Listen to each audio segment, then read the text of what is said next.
Hi friends, யூடியூப்பில் வைரலாக போயிட்டுருக்க வைரல் டொமேட்டோ சட்னியை நம்மளும் ட்ரை பண்ணலாமே அப்படின்னு ட்ரை பண்ணி பார்த்தேன். ரொம்ப ஈஸியாகவும் டேஸ்டியாகவும் இருந்துச்சு. வாங்க எப்படி செய்கிறதுன்னு பார்க்கலாம். பேனில் கொஞ்சமாக ஆயில் சேர்த்து 2 நறுக்கின தக்காளி 2 கொஞ்சம் உப்பு சேர்த்து க்ளோஸ் பண்ணி 4 நிமிஷத்துக்கு வேக வச்சுக்கணும். 4 நிமிஷம் ஆன பிறகு தக்காளியை திருப்பி விட்டு திரும்பவும் க்ளோஸ் பண்ணி 4 நிமிஷத்துக்கு வேக வச்சுக்கணும். தக்காளியோட தோல் ரிமூவ் ஆகிற அளவுக்கு வெந்தால் போதும். தக்காளி வேக வைக்கிறச்ச ஸ்டார்டிங்லேருந்து எண்டிங் வரைக்கும் ஸ்டவ்வை மீடியம்லேயே மெயின்டைன் பண்ணுங்கள். அப்போ தான் காந்தாமல் அழகாக வெந்து வரும். இதே மாதிரி இதை ஒரு பிளேட்டில் மாற்றி ஆற வச்சுட்டு கொஞ்சமாக எண்ணெய் சேர்த்துக்கலாம். 6 பல் பூண்டு சேர்த்து கலர் நல்லா டார்க்காக மாறி நல்லா ஃப்ரை ஆகிற வரைக்கும் ஃப்ரை பண்ணிக்கணும். ஸ்டவ் ஆஃப் பண்ணிவிட்டு பூண்டையும் தக்காளி ஆற வச்சுருக்க பிளேட்டில் மாற்றிக்கலாம். தக்காளியில் இருக்க தோலை ரிமூவ் பண்ணிவிட்டு பூண்டையும் தக்காளியும் நல்லா மேஷ் பண்ணிக்கணும்.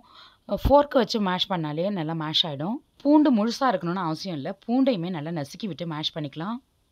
இது கூட பொடி பொடியாக நறுக்கின பெரிய வெங்காயம் 1, பொடி பொடியாக நறுக்கின கொத்தமல்லி இலைகள், பொடி பொடியாக நறுக்கின ஒரு பச்சை மிளகாய், நல்லா பச்சை மிளகாய் தூளாக நறுக்கி சேர்த்துக்கோங்க. 1/4 ஸ்பூன் ப்ளைன் மிளகாய் தூள், 6 லெமன் ட்ராப்ஸ், கொஞ்சமாக உப்பு சேர்த்து ஸ்பூன் வச்சு நல்லா மிக்ஸ் பண்ணி விட்டுக்கோங்க. That's all. மிக்ஸ் பண்ணி விட்டால் அருமையான வைரல் டொமேட்டோ சட்னி ரெடி. ரொம்ப ஈஸி. கண்டிப்பாக இது வரைக்கும் நீங்கள் ட்ரை பண்ணல அப்படின்னா ஒரு முறை ட்ரை பண்ணி பாருங்கள். பூரி, சப்பாத்தி, ரோட்டி, நான் இது கூடலாம் ரொம்ப சூப்பராக இருக்கும்.